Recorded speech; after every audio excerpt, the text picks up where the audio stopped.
Hey there folks, today I'm going to really quickly run you through this workflow. It's a project I did for a client, 24 image pack shot on white. And there's 8 colors. So we're going to do, those 8 singles. And this is a beautiful 255 white look with a lot of detail.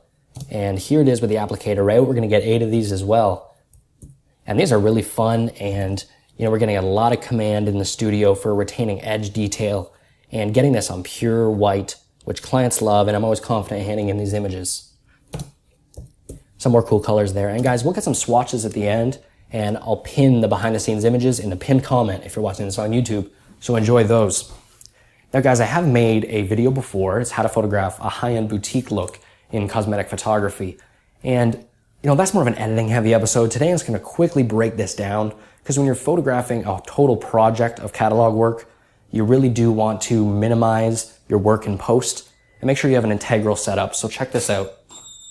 This is actually my final shot, and I'm really happy to show this to you. We have the black cards back there, which are giving us edge detail and that bright white background caused by our backlight. And the white plexiglass is doing all the work in overexposing our whole shooting surface. And, you grab these quickly and you paste in white to wrap your head around the canvas in which you're working. Now, perhaps I could show you guys this backlight. It's evolved a bit since my last episode. So now I shoot my softbox into the diffusion panel. And this helps really softly distribute the bright light in the back. And something I actually do is I'll stick my hand at the height in which the speed light's going off, and you'll see my hand's roughly coming up in the reflection. And the reason I want to line up the hot spot with the reflection is because the plexiglass absorbs some of the energy of the light, and it's the hardest part to overexpose. So we're keeping our light low and making sure we're working out the angle of incidence to where that reflection is happening.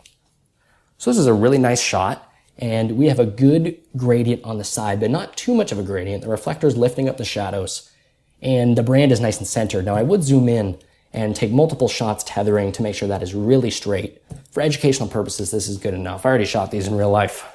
Well, I guess everything here is real life. So what can I do to sort of break down the parameters? Well, I could take out the reflector, which is always a good option. And you'll immediately see the difference. Now the gradient, you could say, is getting a little too serious compared to the one before it. I definitely want to bounce some info back in there. And we're still contained to just a 2-light setup here, so quite impressive.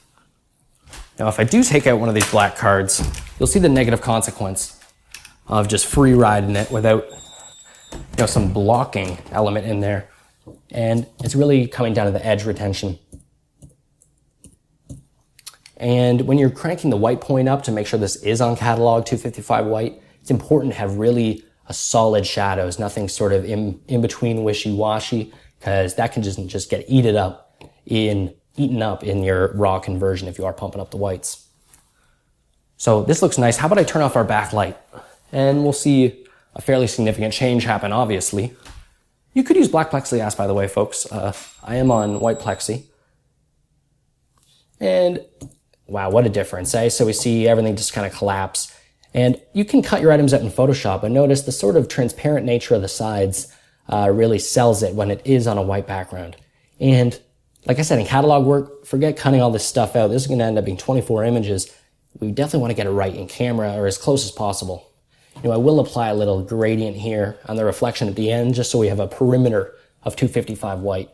But once we clean up dust and whatnot, check out these final ones I shot earlier. And I'm really happy with the way these turned out. They're all great quality, and we'd line them up in post-production to make sure maybe if in an e-commerce setting you were changing the color, it wouldn't sort of shake. So they look really great and just so consistent. Now let's bring out another color here in the applicator perhaps. And we'll see it's the exact same workflow. We're not changing a thing except maybe widening the edges. And we'll again get that beautiful look. Now the gradient is similar because it's the same cap, it's just upside down. And it's just a beautiful look. And again, you just put these in all 8 colors and center them. And that doesn't take that long once you make this integral setup. So let's switch this out for another color perhaps. And I'll show you one thing you could do is because it takes a while to clean the applicator, just fire off an exposure. And then you could sample the hue from there and the luminosity, make a selection around the applicator head, and digitally change the color. That's an option if your client feels comfortable in saving money. For these ones though, if I bring up my finals, I actually did a different one for each applicator, which is awesome. It looks really organic. Now, let's shift over here to the screw cap, and you'll see among a few exposures, I actually used the same one. You can meticulously clean everything, but that was a quick workaround, just a really clean one, and you got the nicest looking one, and just mask it into final images. Of course, I'm working relatively low numbers here. This is a 24 image catalog, so if you're doing a lot more images, you could, meticulously clean every single thing. Now guys, check out the link in the pinned comments. I'll run you through the behind the scenes for the swatches.